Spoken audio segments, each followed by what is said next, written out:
Di medan perang yang sunyi, seorang Raja Iblis dari game RPG Brave Quester kini nampak sedang berdiri sendiri. Wajahnya tersembunyi di balik jubah hitam yang compang-camping. Matanya tajam menatap ke depan, ke arah dua gadis kecil yang berdiri dalam diam. Dunia telah mempermainkan hidup mereka, mencuri masa kecil mereka, dan melemparkan mereka ke dalam labirin penderitaan. Kini, mereka menatap bulan di langit malam. Cahaya bulan yang seharusnya memberi harapan, justru membangkitkan kekuatan magis yang tersembunyi dalam diri mereka. Dia berbicara dengan nada lembut. Kalian yang mengalahkan semua bawahanku. Jika benar, berarti kalian tidak bisa diremehkan. Jadi, berdasarkan hal tersebut, kalian harus mati di sini. Aku tak tahu bagaimana kalian menghancurkan pasukanku, tapi makhluk kecil seperti kalian sama sekali bukan tandinganku. Begitu kata-kata itu diucapkan, dunia seakan terdistorsi. Kekuatan sihir di udara bergetar hebat, mengelilingi tubuh sang pria, lalu berubah menjadi jubah hitam legam yang menciptakan pertahanan absolut. Wajahnya lenyap, tertutup oleh medan gaya yang memutarbalikkan cahaya dan ruang. Mulai dari sanalah, pertarungan sistem game dari RPG Brave Quester melawan sistem dari game RPG Eternal Nations kini langsung dimulai. Pertama, Raja Iblis langsung menggunakan kekuatannya, hingga muncul notifikasi seperti ini di layar. Pesan sistem, Raja Iblis telah menciptakan penghalang kegelapan. Di momen itu, si kembar pun langsung menggunakan kekuatannya. Pesan sistem, kekuatan pahlawan menghancurkan kegelapan. Penghalang gelap telah hancur. Tubuh kembar saudari Elfur bersinar sejenak. Dalam sekejap, terdengar suara pecahan kaca. Barrier sang Raja Iblis runtuh berkeping-keping. Gara-gara itu, Raja Iblis pun kini langsung menjadi terkejut sambil berkata kepada mereka, "Teknik itu adalah kekuatan pahlawan. Harusnya iblis seperti kalian tidak bisa menggunakan kekuatan pahlawan. Siapa kalian sebenarnya?" Untuk pertama kalinya dalam hidupnya, sang Raja Iblis merasa bingung. Tak satu pun ingatan atau pengalaman masa lalunya mampu menjelaskan fenomena ini. Lalu setelah itu dia pun kini kembali bertanya, "Siapa yang memberi kalian kekuatan itu? Siapa yang memberkati kalian dengan kekuatan sang pahlawan atau hero units?" Namun dua gadis itu tetap diam. Mereka melangkah maju, tanpa kata, tanpa ragu.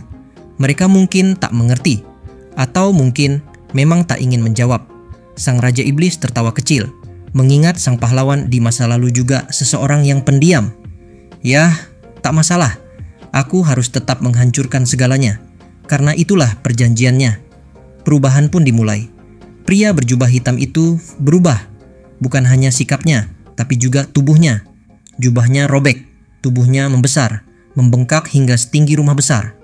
Dari kulitnya muncul bilah-bilah senjata tajam, mencuat dan bergerak seolah hidup. Matanya yang kini merah darah menyala penuh amarah. Tubuhnya tersusun dari mayat-mayat bergerak, pedang-pedang, dan kapak.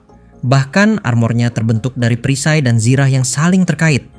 Makhluk berkaki empat, simbol kekacauan dan pertikaian, itulah bentuk asli sang Raja Iblis. Satu bola mata raksasa mengintip dari tumpukan besi dan daging, menatap tajam ke arah saudari Elfur. Menyaksikan semua hal itu di depan matanya, Maria dan Caria, dua saudari Elfur, meluncurkan serangan tak terlihat ke arah Raja Iblis. Sementara itu, sang Raja Iblis bertahan dengan kekuatan absolut. Bilah-bilah senjata, bunuh mereka. Ratusan senjata tajam mencuat dari punggungnya, terbang ke langit dan jatuh seperti hujan kematian ke arah dua gadis kecil itu. Maria tertawa, matanya berkilat. Dia mengangkat tangan ke langit. Segel-segel sihir yang berkilau di matanya membuat semua senjata yang mengarah pada mereka justru jadi lupa akan tujuannya. Caria pun mengaktifkan kekuatannya. Dalam sekejap, kaki sang Raja Iblis mulai membusuk. Tubuh raksasa itu kehilangan keseimbangan. Di momen itulah, sistem pun langsung menjelaskan kepada kita tentang seperti apakah kekuatan dari mereka berdua. Di satu sisi, nama kekuatan hero dari Caria disebut dengan Infect Plague. Dengan kekuatan ini, Caria bisa membuat tubuh dari orang-orang di sekitarnya berubah menjadi busuk hingga menjadi hancur. Di sisi lain, nama kekuatan hero unit dari Maria disebut dengan Infect Idiot. Dengan kekuatan ini, Maria bisa membuat semua orang yang ada di sekitarnya justru malah menjadi lupa dengan semua tujuannya. Alias, Maria membuat orang lain jadi idiot. Walaupun terdengar cukup kuat, namun ternyata ada kelemahannya. Yaitu, jika lawan terlalu kuat, efeknya tak bisa langsung bekerja. alias butuh waktu untuk bisa aktif. Nah, sambil menunggu kekuatan dari Carya bisa aktif dan efektif, Raja Iblis pun kini sudah lebih dulu melancarkan satu buah teknik serangan balasannya lagi, mirip seperti tadi, yaitu serangan menggunakan pedang terbang yang diarahkan tepat menuju ke arah tubuh dari si kembar. Bedanya, jumlah pedang dari Raja Iblis kini jauh lebih banyak daripada sebelumnya. Gara-gara itu, kekuatan Infect Idiot dari Maria kini jadi tidak mempan, hingga satu persatu serangan pedang itu mulai mengenai tubuh dari Carya sampai kaki dari Carya putus dan tubuhnya penuh luka. Nah, menyaksikan keadaan dari Carya yang sudah terjatuh, Raja Iblis pun kini mulai mendekat dengan niat untuk memakannya dan juga membunuhnya dalam satu serangan terakhir. Tapi di saat dia sudah mulai mendekat, Maria pun kini mulai mengamuk, di mana di dalam praktiknya Maria langsung membuka mulutnya, mirip seperti gerakan mengunyah. Akibatnya, tubuh dari Raja Iblis kini langsung menjadi terpotong dan juga menjadi hancur setelah dimakan oleh Maria. Meskipun begitu, Raja Iblis sekarang masih belum kalah, karena faktanya dia masih bisa beregenerasi, hingga tubuhnya yang dimakan oleh Maria kini bisa tumbuh lagi, walaupun itu tidak sempurna. Hal yang sama pun kini dapat kita lihat dari sudut pandang Carya, mengingat Carya juga bisa melakukan regenerasi berkat kekuatan dari ibu mereka, alias berkat kekuatan dari Mami Isla. Gara-gara itu, Carya pun kini mulai berdiri, serta pertarungan di antara mereka kini mulai dilanjutkan. Gampangnya cuy, Carya kembali menggunakan kekuatan Infect Plague, tapi sekarang jumlahnya jauh lebih besar. Gara-gara itu, kaki dari Raja Iblis yang tadi sudah terkena kekuatan Infect Plague pertama dari Carya kini akhirnya menjadi semakin busuk. Serta, setelah menunggu waktu delay dari skillnya, luka pada kaki Raja Iblis kini menjadi semakin parah. Gara-gara itu, Raja Iblis pun menjadi kehilangan keseimbangan, serta dia pun mulai goyah dan juga dia pun mulai terjatuh. Menyaksikan semua hal itu, Maria pun tidak bisa tinggal diam. Maria kini mulai mendekat dan juga mulai mencoba untuk dapat memakan tubuh dari Raja Iblis dengan menggunakan kekuatannya. Nah, di saat HP alias darah dari Raja Iblis sekarang sudah sekarat, maka dia pun mulai menggunakan skill pasifnya lagi, yaitu skill pertahanan absolut terakhir yang kebetulan hanya bisa digunakan saat dia sudah mulai sekarat. Akibatnya, arena tempat mereka bertarung kini akhirnya mulai bergetar, serta Raja Iblis sekarang sudah siap untuk masuk mode battle keduanya. Di momen itulah, Maria dan juga Carya kini nampak sama sekali tidak panik, karena menurutnya mereka sudah tahu kelemahan dari Raja Iblis. Jadi, meskipun Raja Iblis memutuskan untuk dapat berubah, maka mereka pun kini sudah siap untuk dapat kembali bertarung demi dapat membalaskan dendam dari kematian Mama Isla. Pada gambar itu, sistem notifikasi mulai muncul di layar. Tanda bahwa Raja Iblis sekarang kembali bangkit. Pesan sistem, tekad kuat mendukung Raja Iblis. Lukanya mulai pulih. Sebuah cahaya kuat dan mulia menyelimuti tubuh Raja Iblis. Aku tidak akan berakhir di sini. Dewa mencintaiku. Ia menatap gadis-gadis itu dengan mata tajam penuh kekuatan. Dewa telah melihatku. Dewa akan memberkatiku dengan kemenangan. Dengarlah, nama dewaku adalah titik, titik, titik. Di momen menegangkan itulah, tiba-tiba saja seseorang melesat turun dari langit.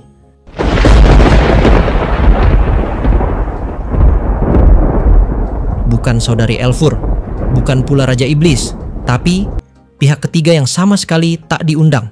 Sinar perak menyambar cepat dengan suara logam yang memekakkan telinga. Garis vertikal membelah tubuh Raja Iblis lebih cepat dari debu yang berterbangan. Gadis-gadis itu segera mengambil jarak, waspada. Di hadapan mereka, Raja Iblis telah terbelah dua dari tengah. Luka itu begitu rapi, seperti dipotong dengan penggaris. Tidak ada kekuatan yang berlebih, bahkan dampak sekitar pun sangat minimal. Tubuh raksasa dari besi dan mayat itu masih berdiri beberapa detik, lalu perlahan roboh ke tanah dan berubah menjadi tumpukan koin emas. Pesan dari sistem pun kembali muncul. Raja Iblis telah dikalahkan. Pasukan Demon King Brave Quest telah musnah. Kedua gadis saling berpandangan sejenak. Sudah jelas, ada yang aneh di sini. Seseorang datang dan mengalahkan Raja Iblis tepat di saat klimaks. Terlalu pas waktunya, seolah semuanya telah direncanakan. "Siapa itu? Kenapa mengganggu kami?" Asap mereda. Seorang pria muda muncul. Usianya tidak jauh dari mereka, mungkin 4-5 tahun lebih tua. Ia mengenakan pakaian hitam asing dan membawa senjata melengkung yang memantulkan sinar bulan. Dengan santai, ia mengayunkan senjatanya untuk membersihkan darah, lalu menyarungkannya kembali. Kedua gadis menatapnya penuh kebingungan dan juga kebencian. Bagi mereka, Raja Iblis adalah musuh utama. Mereka ingin membalaskan kematian ibu kedua mereka, Mami Isla. Dengan kekuatan yang diwariskan dari Isla dan kemampuan sebagai pahlawan, mereka yakin Raja Iblislah penyebab segalanya. Kini, mereka memiliki kekuatan untuk membalas. Namun seseorang telah merenggut momen itu dari mereka. Amarah mereka mendidih. Udara di sekitar mulai bergetar oleh aura iblis yang menyelimuti tubuh mereka. Jika seorang penulis naskah melihat adegan ini, dia pasti akan menganggapnya sebagai drama yang buruk. Kedatangan pria itu terlalu tiba-tiba, benar-benar tak masuk akal dan aneh. "Siapa kau sebenarnya?" Ciaria, si adik perempuan, melontarkan pertanyaan yang diulang dengan nada menahan amarah yang bisa meledak kapan saja. Alasan dia belum menyerang adalah karena pria itu berhasil mengalahkan Raja Iblis hanya dengan satu serangan. Seolah-olah seorang pendekar hebat memotong musuh lemah tanpa kesulitan. Jelas bahwa dia punya keterampilan luar biasa. Namun itu bukan teknik yang cocok untuk mengalahkan Raja Iblis. Mereka tidak bisa mengukur seberapa kuat lawan mereka. Karena itu, si kembar memutuskan untuk memastikan identitas pria itu sebelum bertindak lebih jauh. Kalian sedang diserang, jadi kupikir aku harus membantu." Jawaban pria itu terdengar santai, seakan dia hanya kebetulan bertemu kenalan lama di lingkungan tempat tinggalnya. Padahal tanah ini adalah wilayah tandus yang jauh dari peradaban. Tak ada alasan logis mengapa pria itu berada di sana, apalagi bisa bertindak begitu tenang. Dua saudari Elfur saling berpandangan. Apakah pria ini musuh atau sekutu? Pertanyaan itu muncul di benak mereka yang sudah dikendalikan oleh kegilaan. Namun, sekalipun dia ada di pihak mereka, itu tetap merupakan penghinaan besar karena mereka sudah berada di ambang kemenangan. "Membantu? Apakah menurutmu kami butuh bantuan? Apa kau sengaja mengganggu kami?" Pria itu terdiam. Tatapan Maria membesar, pandangannya yang gila menusuk pria itu dengan tajam. Saat itu juga, pria itu sepertinya mulai menyadari kegilaan saudari Elfur. Wajahnya tampak terkejut melihat ekspresi menyeramkan mereka. Pria misterius itu pun mulai berkata, "Bukan begitu, sumpah deh. Kebetulan, cuma kebetulan. Percaya deh, lihat, wajah marah nggak cocok buat gadis secantik kalian." Dua gadis itu diam-diam mengangkat senjata mereka. Senjata yang sebelumnya mereka ambil dari mayat Raja Iblis. Senjata itu tetap ada di dunia ini, bahkan setelah pemilik aslinya lenyap. Halberd dan dua pedang kembar. Senjata yang mewujudkan kejahatan dan peperangan dari dunia lain. Senjata yang kini memantulkan sinar bulan, menanti mangsa berikutnya. "Tunggu dulu, aku nggak bermaksud begitu. Aku benar-benar cuma ingin membantu." Sang pria mengangkat tangannya, berusaha mati-matian menenangkan saudari Elfur. Namun, tak ada satu orang pun di dunia ini yang bisa menghentikan dua gadis gila itu. Saat dia menyadari tak mungkin membujuk mereka, dia mengangkat bahunya dengan gaya berlebihan dan mulai berkata kepada si kembar, "Berhenti! Saat ini kalian berdua belum bisa mengalahkanku." Merespons niat membunuh si kembar, dia bersiap mencabut pedangnya. Namun anehnya, dia seperti sedang bermain sandiwara. Seolah-olah dia mengikuti skrip. Seolah dia dipaksa memainkan peran yang berbeda dari sebelumnya. Sikapnya tampak sangat tidak alami. Di momen ini, sebenarnya ada penjelasan tambahan, tapi kita taruh saja di akhir video. Kita lanjut dulu cuy. Dua saudari itu semakin gelisah dengan ketidaknyamanan yang mereka rasakan. Tapi mereka tidak peduli. Mereka benar-benar tidak peduli. Yang penting bagi mereka adalah kenyataan bahwa pria ini telah menodai masa lalu mereka. Doa mulia dan penebusan dosa mereka di masa lalu kini ternodai oleh campur tangan orang asing ini. Hasil pertarungan yang mereka persembahkan untuk ibu mereka telah dirampas. Kini mereka tak bisa membunuh musuh sang ibu untuk selamanya. Betapa memalukannya hal ini. Betapa menyakitkannya, kebencian yang mereka tumpuk hingga tak lagi bisa mereka bendung mulai memancar dalam bentuk aura jahat yang begitu padat. Dunia terdiam, sunyi sebelum badai. Mereka sudah cukup dekat untuk saling mendengar suara masing-masing. Tinggal menunggu satu pemicu, dan pertarungan berikutnya pun akan meledak. Sang pria menundukkan badannya rendah, bersiap dalam posisi bertahan. Si kembar pun merendahkan tubuh mereka, siap melompat menyerang. Namun, di saat mereka bertiga baru saja mau bertarung, tiba-tiba saja suara nyaring penuh amarah kini mulai terdengar. Cukup! Hari ini penuh gangguan dan kejadian aneh yang tak terduga. Suara itu menghentikan pertempuran yang seharusnya sudah dimulai. Sekejap kekacauan menyelimuti tempat itu. Lalu si kembar sadar, kaki mereka kini dibekukan oleh es yang muncul entah dari mana. Menyaksikan kedatangan dari Atu, pria misterius ini kini mulai berkata, "Luar biasa, kau memaksa menghentikan peristiwa yang sudah dimulai. Apakah waktu tadi sempat terdistorsi?" Dua gadis kecil ini telah mewarisi kekuatan Islah. Kekuatan pahlawan mereka tidak akan cukup dihentikan hanya dengan es, namun gerakan mereka benar-benar terhenti, bahkan ketika mereka sudah bersiap menyerang. Hanya ada segelintir kekuatan di dunia ini yang bisa melakukan itu. Sembari memahami situasinya dalam sekejap, kedua gadis itu menoleh ke arah suara tadi. Yang berdiri di sana ternyata adalah pahlawan, sekaligus orang kepercayaan dari raja mereka, yaitu dia adalah Atu. Nah, buat yang bingung, gini penjelasannya. Orang yang baru datang ini, namanya adalah Yu Kamimiya. Dia adalah player dengan kelas hero dari game Brave Quester. Gampangnya cuy, dia sama kayak Takuto. Sama-sama datang dari dunia lain dan sama-sama mati di dunia lamanya. Kejadian dia datang tiba-tiba, disebut dengan forced event. Itu adalah kekuatan sistem dari game RPG, di mana menurut cerita, orang yang harusnya mengalahkan Raja Iblis, dia adalah Yu Kamimiya. Jadi gara-gara itu, tepat sebelum Raja Iblis akan dibunuh oleh Maria dan juga Caria, maka tubuh dari Yu Kamimiya otomatis langsung diteleport masuk ke dalam pertarungan mereka. Hingga dia pun langsung muncul dari atas dan langsung menyerang tubuh Raja Iblis hingga terbelah jadi dua. Lebih simpelnya lagi, semua kejadian itu sudah ada di dalam naskah dari game RPG. Jadi entah siapapun yang bertarung melawan Raja Iblis, namun di saat dia sudah sekarat, maka orang yang akan membunuhnya tetap saja dia adalah Yu Kamimiya. Gitu cuy. Video selanjutnya, cerita dari Yu dan juga Fagia bakalan dibahas lagi.